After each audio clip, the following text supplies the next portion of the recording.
difference, one cup at a time. Yeah, this is tea time. Yeah, making a difference, one cup at a time. Tea time. So be sure to grab your tea, grab a seat, and tune in to Miss Liz.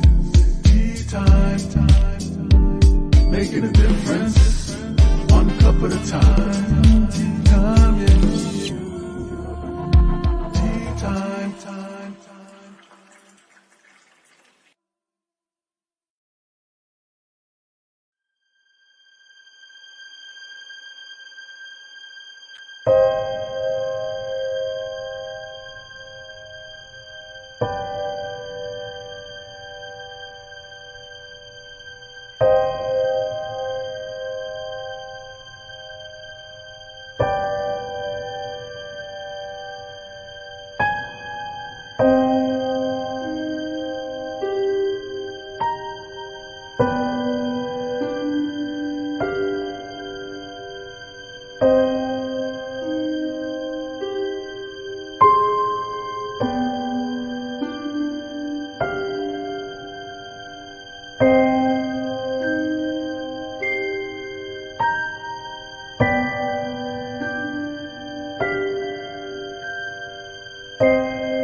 Well, welcome to Tea Time. We are back. It is the last tea time of the evening. And I am really sorry for that high whine. I did not realize that it was there. I will fix that. So, for all the listeners out there, please forgive me for that high whine in your ears. But just a little bit more, please share these tea times. We do make a difference when we share the tea times. So before we get started, we're going to do the disclaimer, then we're going to do a bio intro, and then I'm going to get Wendy to jump in here, and we're going to serve some really strong tea tonight. And we're going to learn all about her incredible books that she has and all of the good stuff. So the disclaimer for Miss Liz's Tea Times live show. Miss Liz and myself is going live using StreamYard. Please leave before leaving a comment, please grant StreamYard permission to see your name at StreamYard.com. Please be advised that the content brought forward for any Tea Time show hosted by myself, Miss Liz, is always brought forward in good faith, however, may bring forth dialogue and opinions that are not representative of my platform. The facts and information are perceived to be accurate at the given time of airing. All Tea Time guests and audience participation are responsible for using their good judgment in taking any action that may relate to the discussion. The content brought forward may include discussions for some where they may be emotionally at risk, and it is significant to know that this show is engaging in discussion forums only to offer and inspire awareness and connection, and is not providing therapeutical advice. If you have any questions about this disclaimer or the panelists' discussion, you may freely contact me, Miss Liz, through my email at bookingmissliz@gmail.com. Moving forward, should you choose to voluntarily participate in tonight's show, in any aspect, I myself, Miss Liz, welcomes you. Should you decide that the show is not made for you at this time, I respect that, and we'll see you at a later show at a later date and time. Now, let me introduce the incredible guests that I have sitting in the studio. And I just want to have some time to sit and resonate on a good cup of strong tea tonight, because we're going to talk about a lot of things. We're going to talk about her book series, native rights articles, magazines, author, publisher, researcher. We're going to get into all of it tonight. So grab your teas, grab your coffee, grab a glass of wine. You don't have to be drinking tea to listen to Tea Time. So Wendy Hawkins writes edgy urban fantasies with a twist of murder from her loaf near Vancouver, BC, Canada. Her novels, To Charm a Killer, To Sleep with Stones, To Render a Raven, and To Kill a King, each stands alone, but from the Hollystone Mysteries series.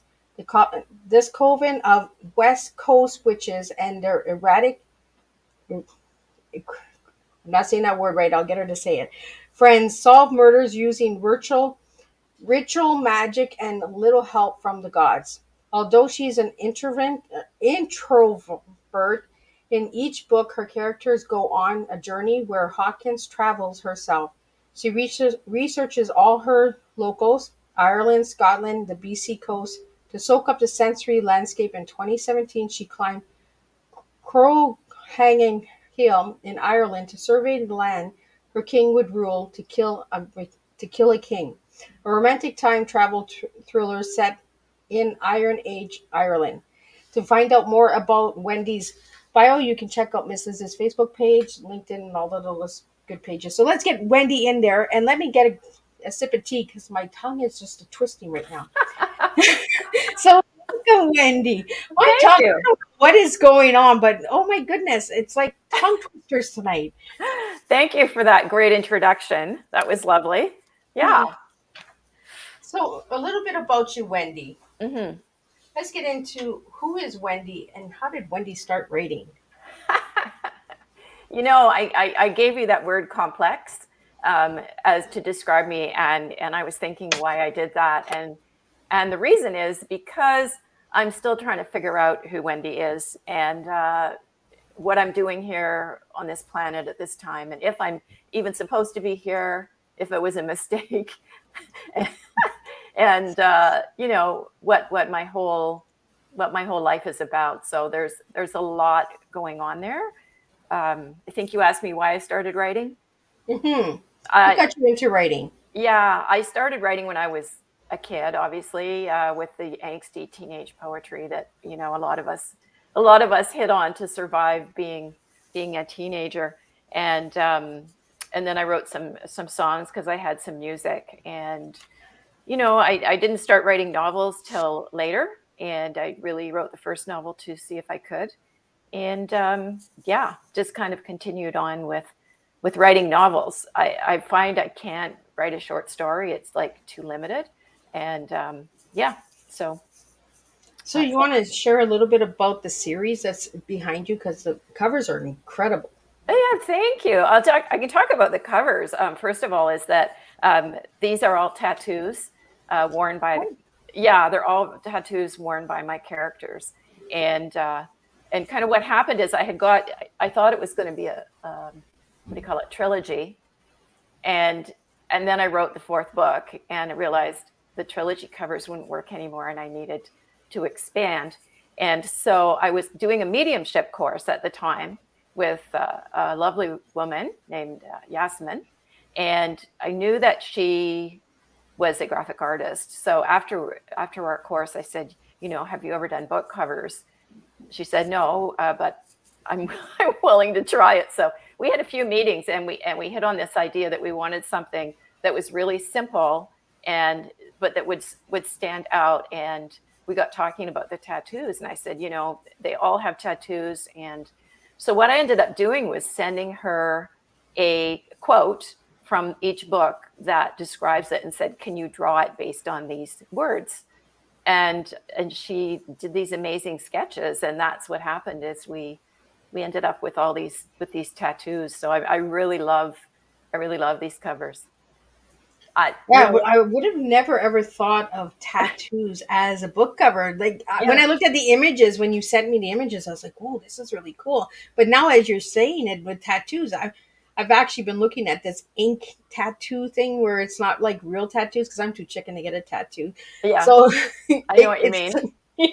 so these tattoos last like 2 weeks or something, but they really look real, right? So that's as close as I'm getting to getting a tattoo. I totally can go with you in that. I mean, if my dog touches me, I bleed. So I just have that skin that is not. Maybe if I'd have done it like 40 years ago, it might have been okay, but definitely not right now. I don't want Right? to. I don't want to like go there. So yeah, but yeah. So the first one, a young 17-year-old girl gets the Celtic horse tattoo on her arm when she gets into Wicca with this coven. And the second one, the angel's wings, the black angel's wings, are my main character's back, and yeah, his first love did those for him. And the third one is also his, and that's the ravens. This is getting into the books a little bit, but the ravens in To Render a Raven are actually vampires. And Oh, yes, so um, this he had to blow those ravens to pieces, and that coven or that tattoo is there to remind him of how close he came to losing, well, he did lose somebody he loved, but to also losing his child. And so it's pretty dramatic. The last one is on the back of my Archaeologist, the tattoo fairy butterfly. Yeah. And they all have stories. So the tattoos really filter into the story, and are meaningful to the story. So the interesting piece is that now I'm writing book 5, and I'm almost finished the first draft. I mean, I've hit close to 70,000 words, and my books are usually around 90,000 words. So I'm in the last part of Act 3, and I don't know who the tattoo's going to be at. I know who's getting it, but I don't know what he's getting. So it'll be interesting. And then I'll have to call Yasmin, of course, and say, we need to do another tattoo. So, yeah. So you were saying that the Raven was a vampire. So do each of the books have like a different, like Wiccan, like a witch, like the vampire, Right. the werewolf? No. So no, it's basically a coven of witches. Okay. And Estrada, who is my main character, is the high priest. He's also a very free-spirited bisexual Gothic magician in a Gothic nightclub in Vancouver. So he gets into a lot of trouble throughout the books, and the stories follow him, and where he goes to help basically save his family and friends from whatever is going on. So the story is a long arc following him and his relationships, and because it's urban fantasy, they tend to be more character development than they are like plot driven. Although I will say the first one, To Charm a Killer, is a murder mystery. So there is a serial killer that's killing witches, abducting them in Vancouver, and the Wicca Coven spins a charm to catch the killer, which is a really bad idea because you never should do that. Charms go crazy and filter out all kinds of ripples. So anyway, he ends up having to chase this guy down in Ireland, and there he runs into fairies, who he's always wanted to meet, Irish fairies. So there are fairies, there are gods, because he has developed somewhat a relationship with the Celtic horned god Cernunnos, who is in this story quite often. The vampires came about because Michael Stryker, who is the manager of the goth club where Estrada works, is also his lover. And Michael is quite eccentric, and he thinks he is the reincarnation of Lord Byron, and he also likes to play fake vampire. So he walks around the club, it's a lot of cosplay, and it's a very sexy club. And he walks around wearing his cape and his fake fangs and his red contacts or whatever he's into, pretending he's a vampire. Well, in the second book, when Estrada goes to Scotland to free a friend of his who's been accused of murder and to solve that crime, a real vampire takes an interest, and he ends up in trouble with this vampire. And in the third book, the vampire takes his revenge. So that's See, and book 5 is coming, so you just never know what's coming with book 5, right? Well, I could just take that a little bit further, a couple more steps. And so in book 4, which is To Kill a King, they actually time travel with the Celtic horned god back to Iron Age Ireland. And that one features Estrada and the archaeologist from book 2. So Saoirse, she goes back to save this guy who's actually a bog body, like a real life bog body. That's why I went to Ireland to climb Croghan Hill, because I wanted to go there. But when he comes back at the end of book 5, or at the end of book 4, Cernunnos does him a favor by bringing him in a little bit earlier than when he left. So he realizes when he comes back into modern Ireland that book 3 hasn't happened yet. So all of the tragedies that happen with these vampires, he has the knowledge, but they haven't happened. So he says, wow, I now have an opportunity for an epic do-over. I can go in there. I know where they live. I know, I know how to kill them. I'm going to go and kill all these vampires before anybody gets hurt. That's a really nice idea, Estrada.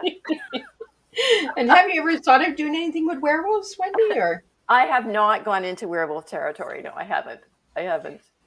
is there a difference between the vampires and the werewolves? Like, are Oh they from the yeah. same time zone, or are they like same period, or was the vampires before the werewolves, or were they at the I don't same know. I time? mean, they're all mythic creatures, right? So it just Yeah. depends, I think, who people identify with. And for me, I mean, I got into the vampires only because of Michael. It wasn't that I didn't just say, oh, I'm going to write a book about vampires. I don't actually ever sit down and say, I'm going to write a book about this. Okay. I just follow what they're doing. They tell me what they're doing, and I tell their story. Yeah. So how long does it take you to write a book, Wendy?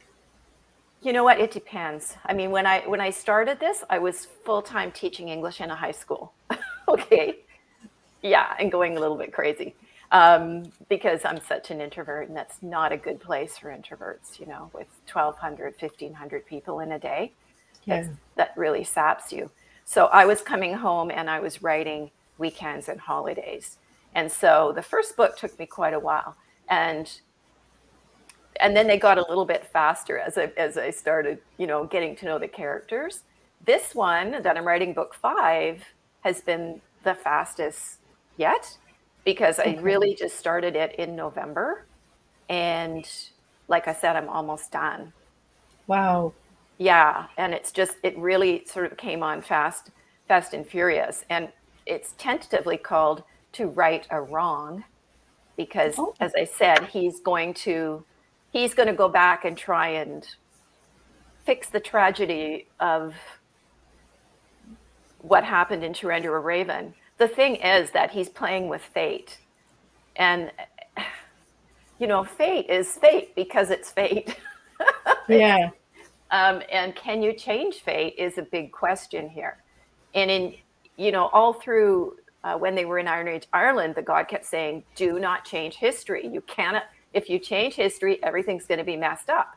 Well, they changed history, and now they're finding that things are messed up. So really, everything that he's doing into right or wrong is going wrong.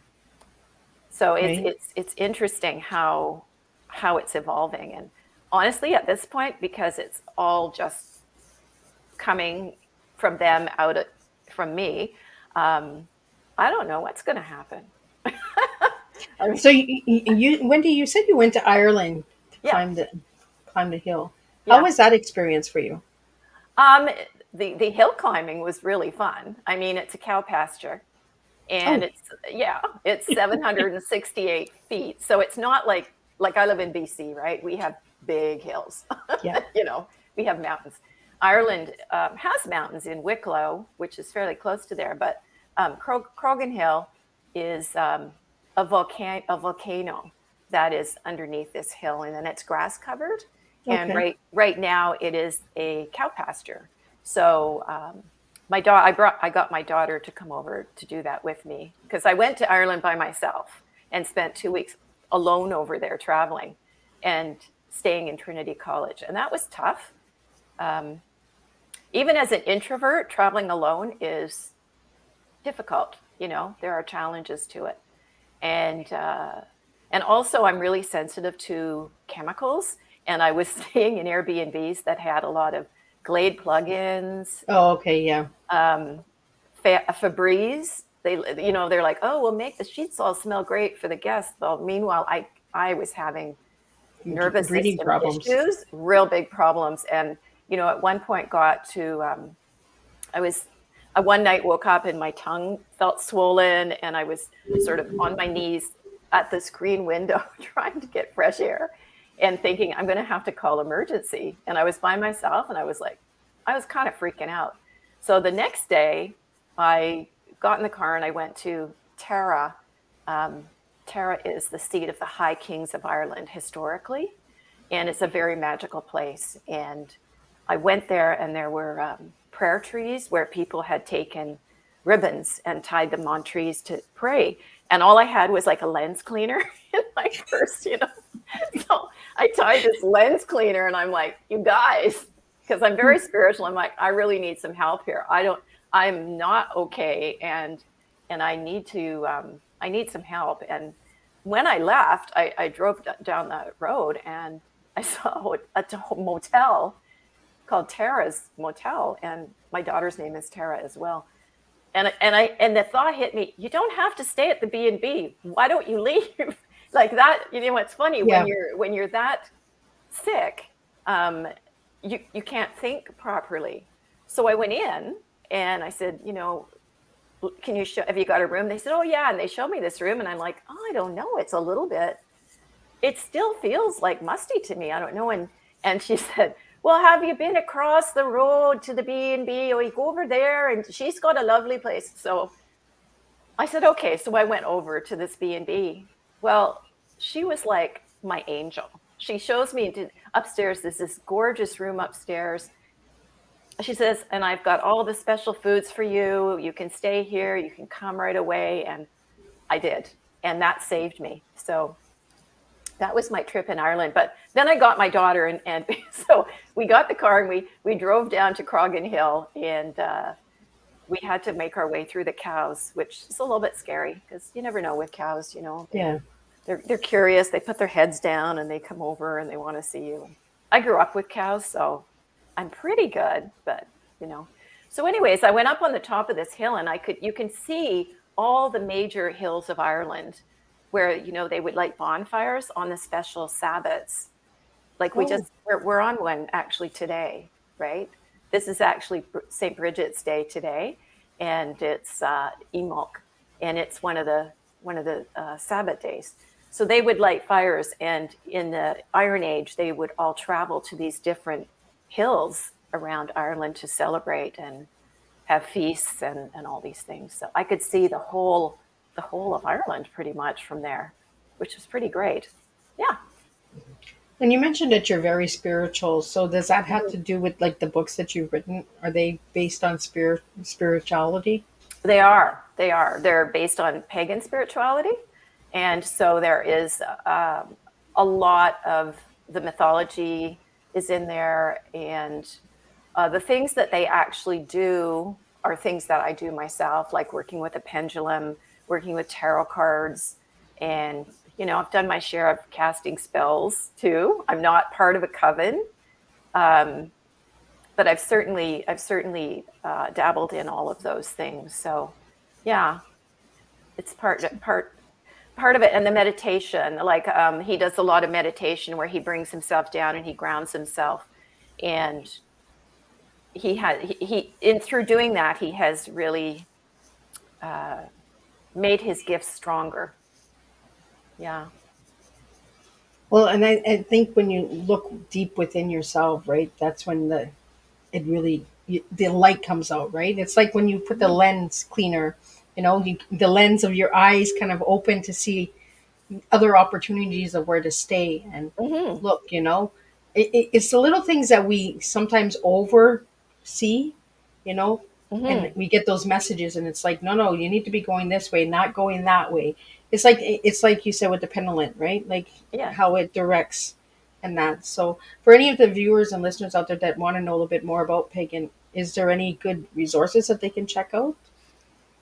Oh, I don't know. I mean, I think if there's any metaphysical stores nearby wherever you are, that's a good place to start. I mean, I've always, you know, there's so many different books out there now, and it depends what you resonate with.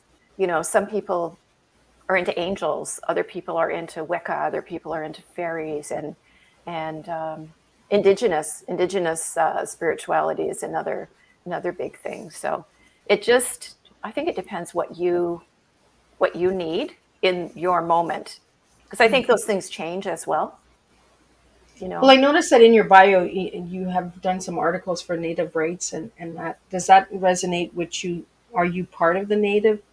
Uh, I Okay, so when I was in my mid-30s, and I finished high school in my mid-30s. That's another piece about me, because I was a high school dropout.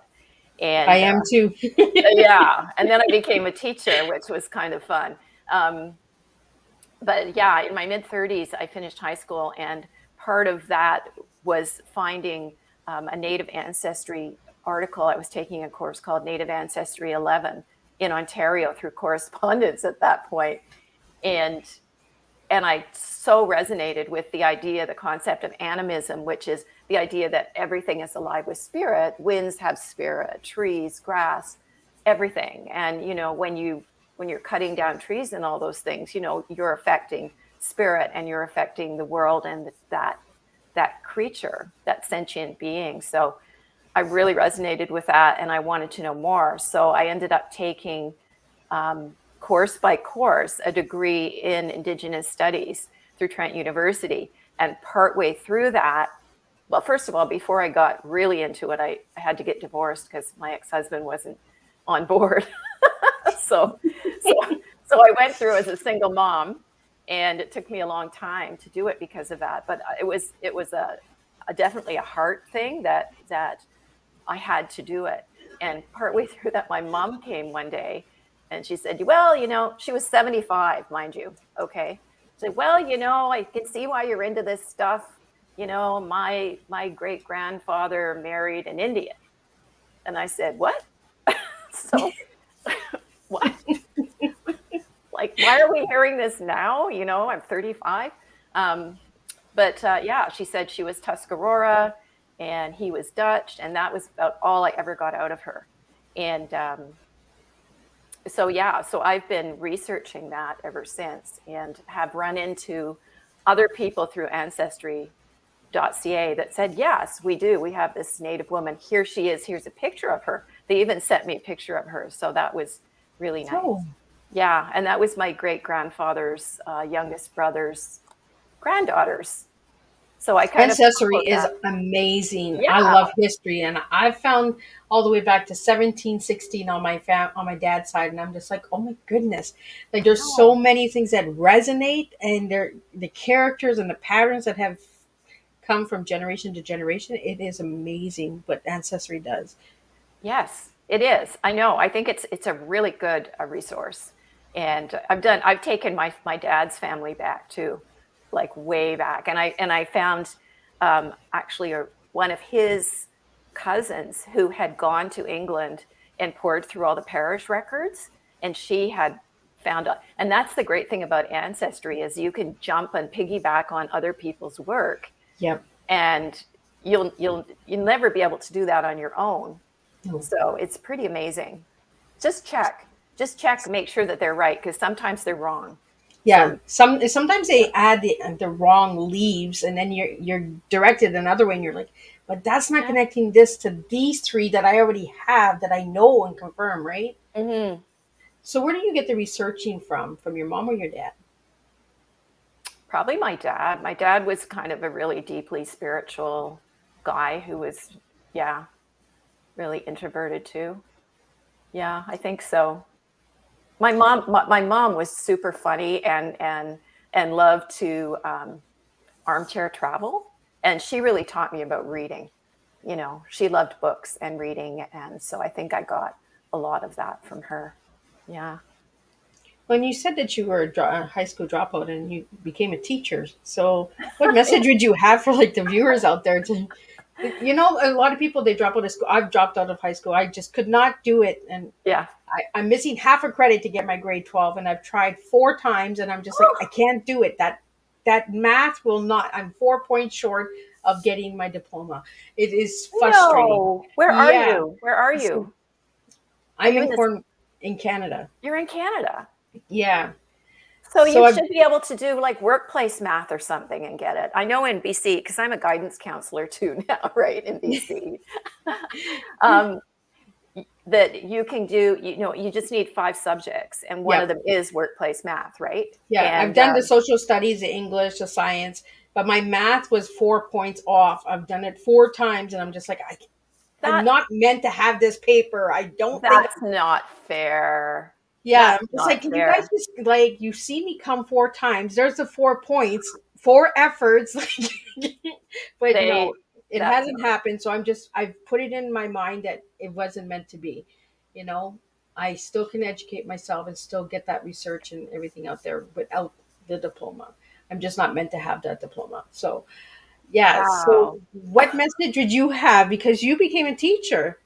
Yeah, I mean, I guess my message is that for me, education. I think education is opens doors, Okay. and I think it's a way to freedom. And for sure, I mean, I was with my ex-husband for 18 years, and I did all this bookkeeping. I could do all these things, but if I wanted to go and do something else like that involved higher learning, I had to have that. And so and actually, I didn't go into it wanting higher learning. I actually went into it because I was like, I really feel like I'm missing something. And I need to learn, I need to learn this stuff. And in those days where I was in Ontario, um, I didn't have to take math. Otherwise, I would probably be like you because I am not a math person at all. And I took creative writing, um, history 12. I remember taking history 12 and being completely blown away in my 30s because I knew nothing about the world wars. I knew nothing about all these different isms in the world and how the world worked, and I was mind blown. So I Yeah. think that what education does is it offers us doorways to open and ways through that you might not previously consider, you know? What else did I took? I took English, 12, obviously, and two other things. I can't remember what they are right. Oh, the Native Ancestry course. And there would have been one more thing, but I can't remember what it was at this point. Well, it's But just really inspiring, Wendy, that you went back at the age of 30 and became a yeah, teacher, you know? It, yeah. it just shows that there's no age limit to go and get something and start something fresh, No, right? there isn't. I mean, I did the high school, and then when I was 35, I started university, and that took me a long time, like I said, because I was a single mother and I was trying to get through all this. And then I came out to BC. I was already 40, and they said, well, I said I want to be a teacher, and they said, well, you can't with at that time you can't be a teacher with Native studies. It's not a thing. It's not a teachable subject. Now it might be. Um, Wow. then it wasn't. So then I went back again and I took a complete year of English literature. And then I took some special education courses. And those things really served me. So the other piece for education for me is that way leads on to way. So having those education courses or the special education courses got me my first job, which was in a learning center in a resource room in a school because they needed somebody I had some counseling background too, because I was also working at that point in Ontario as a sexual assault counselor in a Okay. transition house with Yep. domestic abuse. And so they wanted somebody who could do counseling and I had some coursework in special ed. So I got a job whereas other people weren't getting a job. And that bloomed into a full-time position in that school at a time when there weren't a lot of jobs. So that has really, really served me. Even later, I ended up becoming Aboriginal education coordinator in that district because I had that Native studies. So it came back again, and I got to do that. So I think you just have to keep walking through the dark part of the forest. I really do. And, pushing the branches out of the way and finding your path and Well, it's keep almost going. like your series, right? It's taking you on a journey of Yes. 4, and now we're going to 5. So, and do you have any? I can't think of the word. My tongue tonight. Uh, do you have any feelings of a book after number 5? Like, is number 5 going to be the last? Is there going to be 6? Is there going Well, to be 7? there very well could be seven because seven is such like an important spiritual number, you know. Yeah. And just actually, I was just saying to a friend of mine because we were talking about travel, um, and I said, Estrada just dreamed about his abuela, who is his his grandmother, and she's Mayan, and she lives in Merida. And I had brought her up, in the beginning of the books, and he just had another dream about her, and he was saying, "I'm such a bad grandson. I haven't gone to see her all these years." And I said, I think I should go to Merida again, because I've been there once. Merida's in the Yucatan Peninsula, and Okay. it's a beautiful colonial city. And I went there 10 years ago, actually, this year, with a Wow. teaching friend, and it was really lovely. And I started writing a book called To Murder in Mexico, which follows my series, right? So I said, I almost feel like I need to go back to Merida next year and write that book. So we'll see. We'll see how it goes. I don't You know. just never know, right? And number You never seven is know. really spiritual. It Uh, is. It is. you know, Yeah. and I say 2023 is a very spiritual year because when you add the numbers, you get a seven. So there's Oh, going to be a okay. lot of sevens this year. There's going to be a lot of openings. I see a lot of things closing, but I also see a lot of things opening. Um, I Hmm. don't. I told my children. I said 2023 is going to be a very opening year for a lot of things. Hmm. So, That will be interesting. I hope borders open, and we get more of a peaceful world, and people yeah. are connecting in better ways, Mhm. this year. But who knows? Who knows? So, Wendy, you also mentioned tarot cards. So, do you do like personal readings, or do you do them for yourself, for your family? Yeah, I've been doing the Mother Peace Tarot deck, which are, I don't know if you've ever seen them, but they're big round deck that were created about 30 years ago. And I've been using that deck for the last 30 years, I guess. And I can do them for other people. I definitely do them for myself. And they're really nice because they're very feminist, and they're also very tribal. Yeah, Okay. yeah. Oh, And do that's you? cool. Do you? No, I don't read the cards because I read stones. Oh, okay. I see visions in stones. So That's I so see cool. people and animals in stones. A lot of people will be like, "You see that dot?" And I'm like, "You mean the man in the stone?" And they're like, "Where's the man?" And then because I get them to see to look at the stone, they actually do see the man or the woman. I see a lot of animals, a lot of travel in stones. Yes. So when I get a crystal, I always like to see if there's a message in the crystal. That's how I Oh, find my crystals. If there's a message, if there's no message, because some stones are bare because right. they haven't been read yet or they haven't been opened yet. So I do a lot of stone reading. So That is so cool. I just have to tell you that the book To Sleep with Stones, which is the second book, the character that one features, Dylan McBride, he can put his hand on a stone and see the visions of everything the stone has seen. So that's how he ends up in jail, because oh, yeah, because and that's book number two, right? that's book number two. So he is at Ballymenach Stones in Scotland, in Kilmartin Glen. He's on an archaeology dig, and he's out there with the standing stones, and he sleeps with them that night and sees this vision of this Egyptian princess, because they're digging up an Egyptian broad collar that's been left in Scotland. That's where this one's going. But while that's happening, a man who he's just had an altercation with at a pub gets murdered in a cairn right down the road from him, like right through the Wow. pasture from him. And so in the morning, the cops come and drag him out of this field and charge him with murder.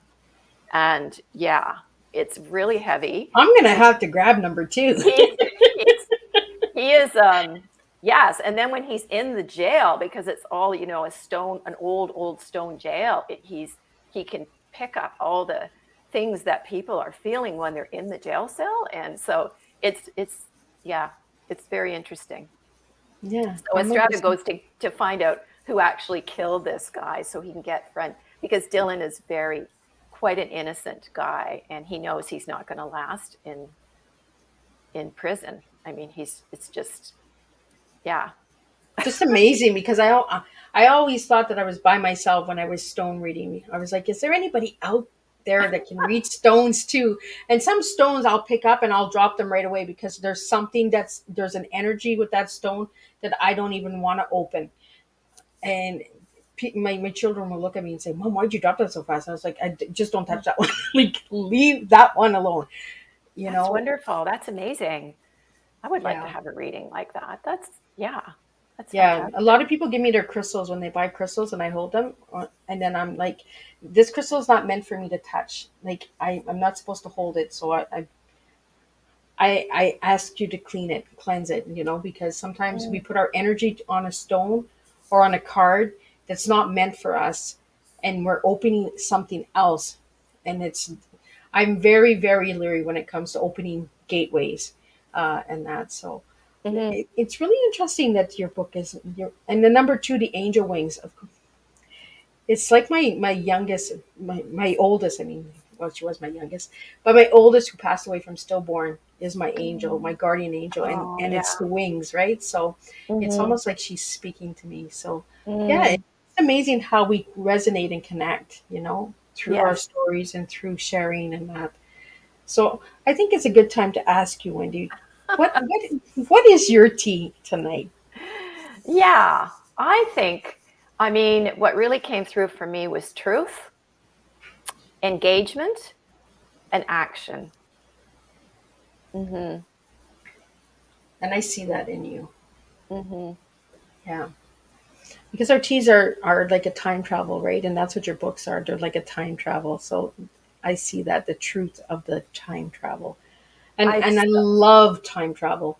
And I, I'm always yeah, I like, want I to could time talk travel. about time travel for hours. I'm just like, if I you could go know. back in time, Wendy, would you Mm. change anything? Oh, you're not supposed to change anything. I just learned Exactly. this whole thing through Hmm. my But people, somebody but be like, I know I want to change this. I want to change the man I married. I want to change the way that and I'm like, if you change that, then all the rest changes. well, yeah, if I changed the man I married, I wouldn't have my daughter, my son, and my incredible Augie the Red grandson, who is so fantastic. I mean, we're on our path, and all these things make us who we are, right? But I Yeah. sure would like to go back and visit my Aboriginal aunt, or my great great grandmother. I would love to meet her, and I'd love to go back and see some of these places. My father was an interesting guy. You were talking about where things come from. My dad was a seeker, and he was, when I was young, he was an Anglican lay minister. So I grew up in the Anglican church, and then he switched over to the Lutheran church, and did services there. And then when I was about 16, he was going through a really rough patch. I was partially responsible for that, I think, because I was that's when I was like quitting high school, and I was pretty much a wild child. Yeah. But and then and what happened is they sold their farm that they had been in, and that was his thing, right? I always remember him sitting outside on the bench of the barn, like sitting out there on the footstep of the barn. Anyway, he was going through a really rough patch, and I think he actually was suicidal. And my aunt, his aunt, brought him into the Rosicrucian church, because the Rosicrucian is like, they believe in reincarnation, and she's like, you can't do that, you need to come to this. And so he got really into Rosicrucianism, and started doing candle magic, if you can believe this. I mean, this is my dad a long time ago. He was doing candle magic like Yeats and all these guys. And so I have a tape. He went to a trance channeler, okay, Oh, when I was 16, and I have the tape. And he said, I don't get my youngest daughter. That's me. He's like, I can't connect with her. I don't know what's going on with her. I don't get it. And so the trance channeler takes him through all these lives where he, my mother, my sister, and I are all in the same family unit, yeah. but we're all different, in different relationships to him. And he was always like playing favorites with one and not the other. And he says, you did it again in this life, didn't you? I mean, it was really interesting. And yeah, So so how do you feel about reincarnation? absolutely, I'm there. Oh, yeah. Oh, yeah. I don't know if what I feel, because my past resonance is so strong with certain places and not at all with others. And I don't know if it's because I've lived them before, or if some of it's ancestral memory. I don't know. It's very strong in some places. Yeah. Well, it's amazing that you brought up the ancestry memory, because we do through our reincarnations, right? We bring the ancestry through us. Hmm. And I'm like you, like I fear certain things, and I'm like, why am I so scared of that? Like heights. Why am I so scared of heights? Yeah. Fire. When I'm close to fire, at certain times I'm okay with it. Other times I'm like terrified. It's like as if I've been set on fire in my past life. And I say my last life is going to be a cricket. I can't stand the bloody things. Like they get on my nerves. and something just keeps telling me that's going to be your last life. You're going to be a cricket because you cannot just stand these crickets. Okay, I have to tell you a quick little story because of the cricket thing. One of my memories, you have these little sporadic memories from childhood, but one of my memories is lying in bed and hearing this like cricket noise so loud, and like waking up and looking, and it was sitting right there, Oh and it no. was looking at me, and I was like, "Wah!" That moment, the spider I moment, just think they're cricket moment. noisy. Like they're so No, loud. it was like right there, and I don't know if it was like talking to me or what it was doing, but I was not there. But meanwhile, now that I live in this place, I heard the crickets in the summer, and I loved it because they were outside, mind you. They weren't sitting on me. But yeah. Yeah, I don't mind if they're far away, like when I go camping or stuff like that. But I just find like when I sit in my backyard, because I have an apartment, and when I sat in the backyard, it was almost like those buggers were tormenting me. They were like really getting louder and louder and louder. And I was like, can I just please have my cup of tea without you guys going at it? Do you know what And they're doing?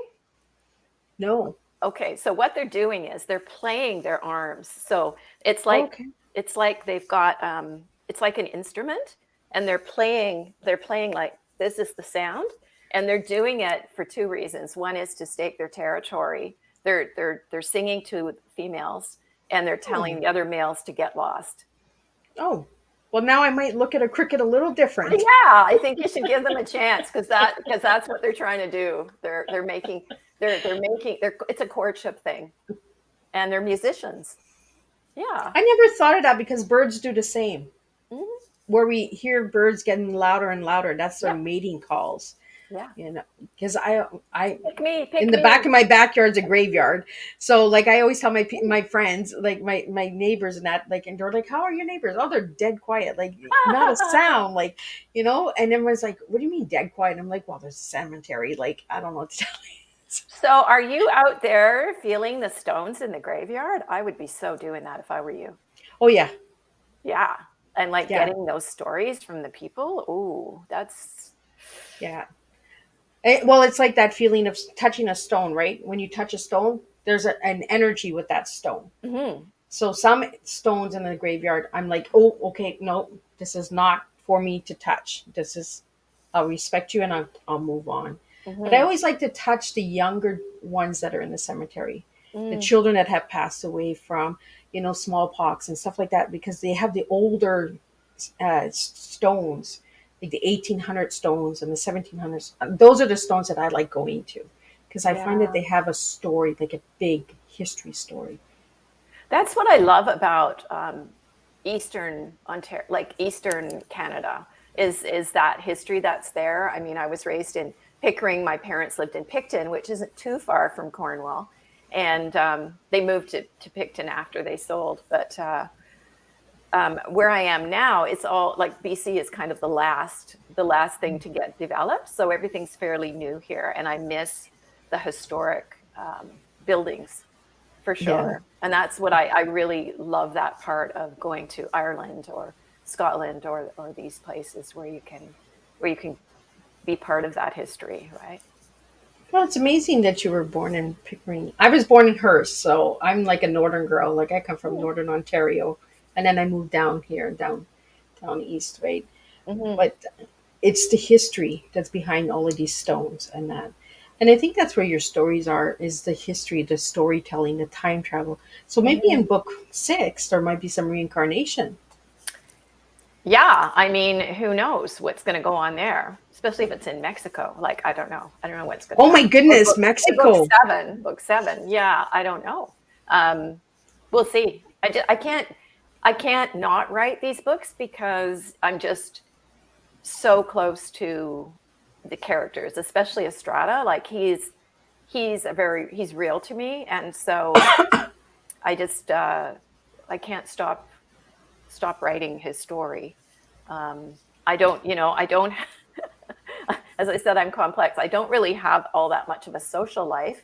I'm pretty limited in a social life because I'm not really great about going out and doing things. But I think I want to. But then, when it comes right down to it, I just like really want to go home and, Yeah. you know. But I have a very large fictional group of people around me who talk to me all the time. So I'm never Yeah. alone. It's not like I'm alone. Yeah. Well, we're So never really alone if no. we really pay attention, right? Yeah. So how many books do you have out there besides the series? I have another one called Lure, um, which I just released last February. And it's a romantic suspense novel set in Minnesota, actually, on the Chippewa Reservation. And yeah, the funny thing about that story is I actually wrote the first draft of that novel while I was in that place of just leaving my husband 30 years ago and in Indigenous Mhm. studies. So it has a lot of kind of Native American spirituality involved in it. And it's a romance, but there's also a missing Indigenous girl in there. The character finds a skeletal hand in her shed, and so that character's story came through and told me what happened to her, and I wrote her story into it as well. So there's that one, and I have another one that I just sent to an editor yesterday. That's Oh, finished. Yeah, called Ghostlight, and I want to shop that one, and it's about a young girl who goes back to a lighthouse where she grew up, and yeah, and because of some traumatic events that have happened, she lost her mother, but then she loses her father, and um, all this trauma releases her kind of innate mediumship, and so she can see spirits, and so she goes to this lighthouse, and the spirits don't want her there. So it's yeah. So she's unraveling her past and the truth about her mother and father at this lighthouse with all these spirits. So I'm excited about that. I don't know where that's going to go yet. And so yeah, you just sent that one into editor, so that I should be just coming sent out it. this year or next Well, I year? sent it to an editor and then I'm going to shop it. So once I get it back, I'm going to try and find a home for it. Yeah. So we'll see. We'll see how that goes. But So if anybody wanted to grab any of your books, Wendy, where can they find them? I am on all the usual places. But also, it's best to go to my website. So that's bluehavenpress.com. And you can find everything on there. Yeah. Yeah. So, and if anybody wanted to reach you, how could they reach you? Same thing, bluehavenpress.com. And you can get in touch with me there. Yeah. Or you can email me, Wendy at bluehavenpress.com. Yeah. So, is your favorite color blue? Well, yes, it is. And as I said, You again, kind of it's gave it away, the complicated. blue haven. Yeah, it's complicated. I mean, the blue. I don't know if you can see the blue glass behind me because it's getting dark, but I'm so like, if I'm walking through the mall and I see that blue glass, I'm like, I just like go right. So in the winter, that cobalt blue really speaks to me, and in the summer, turquoise. And I really love turquoise. And I actually have some. I don't have my stones here, but I have a piece of turquoise I picked up in New Mexico that you would love. it has Kokopele, the dancing creature in it. And I picked it up for like $5. You know, in New Mexico, it's the size of my fist. And Wow. they have all these bins of turquoise. And I was rummaging around trying to find it. And I picked this up and I looked at it and I'm like, whoa, Kokopele. He's there. There's this guy. So I showed the trader and he's like, wow, that was in the bin. And I'm like, yes.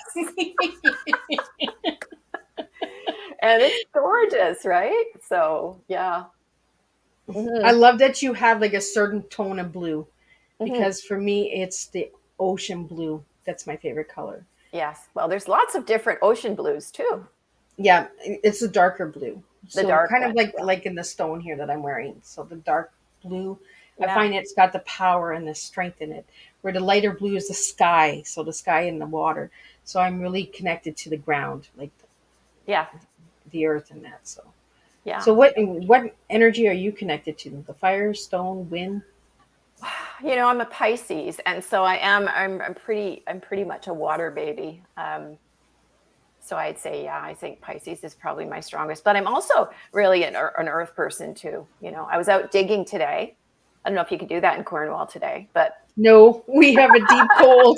I thought It's so. minus 28 right now. With the Oh wind chill, it's 43. no. So we Oh have a deep weather warning. It keeps popping up on my screen here, a deep no. freeze. So yeah, it is cold outside. It is not time to be digging in the ground. I will tell you the reason I came to BC 25 years ago was because of the weather.